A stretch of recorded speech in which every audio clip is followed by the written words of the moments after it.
అదేవిధంగా ఈ వెంగమాంబ అన్నప్రసాదం క్యాంటీన్లతో పాటు తిరుమలలో భక్తులు ఎక్కడైతే రద్దీగా ఉందో అక్కడ కూడా వాళ్ళకి ఈ అన్నప్రసాదాలు చేయడం జరుగుతూ ఉంది. క్యూ కాంప్లెక్స్లో ఉన్నటువంటి భక్తులకి పాలు, టీ, కాఫీ, టిఫిన్స్ ఇవన్నీ కూడా ప్రతి 3 గంటలకు ఒకసారి నిర్విరామంగా సప్లై చేస్తున్నారు. ఎలాంటి ఇబ్బంది లేకుండా 20 గంటలు 22 గంటలు వెయిట్ చేసే వాళ్ళ కోసం ఇవన్నీ కూడా మేము ఏర్పాట్లు చేస్తున్నాం. చాలా బ్రహ్మాండంగా జరుగుతుంది. మాకు ఎలాంటి కంప్లైంట్ భక్తుల నుంచి రాలేదు ఇప్పటిదాకా.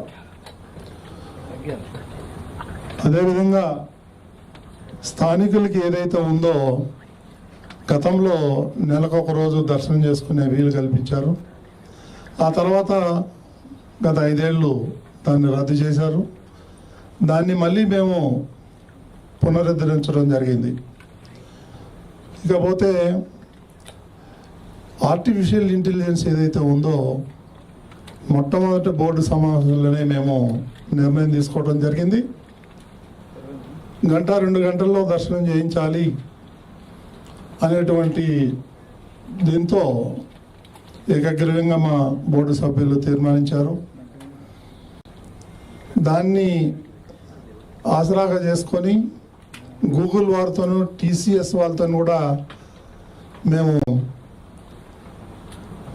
కాంటాక్ట్ చేశారు మన అధికారులు.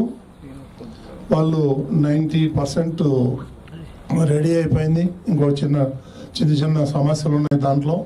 అవన్నీ చేసుకున్న తర్వాత 1-2 నెలల లోపల ఆర్టిఫిషియల్ ఇంటెలిజెన్స్ సిస్టమ్ ద్వారా భక్తులకి 1-2 గంటల్లో దర్శనం జరిగేటట్టుగా చర్యలు తీసుకోబోతున్నాం. ఇది మేము చేస్తున్నటువంటి పనిలో ఇదొకటి కూడా ముఖ్యమైనది. ఏదైతే అన్య మతస్థులు ఎవరైతే పనిచేస్తున్నారో టీటీడీలో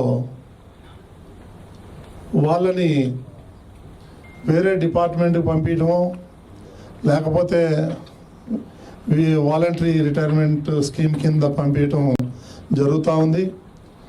ఈ లోపల వాళ్ళు ఈ మత ప్రచారంలో పాల్గొంటే వాళ్ళ మీద చట్టపరమైనటువంటి